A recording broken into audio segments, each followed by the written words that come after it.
Insert the ice pack into the dry freezer bag, then place the bag in the freezer.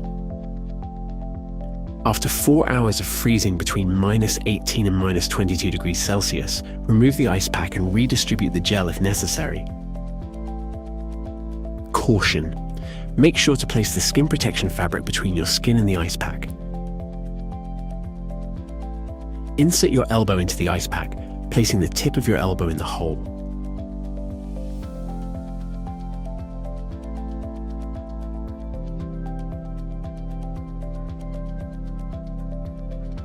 Attach the pump and turn the valve to on.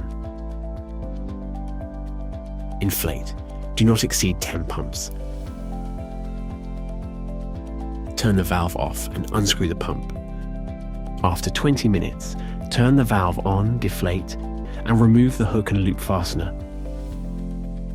Wipe dry and place the ice pack back in the bag. Then return it to the freezer.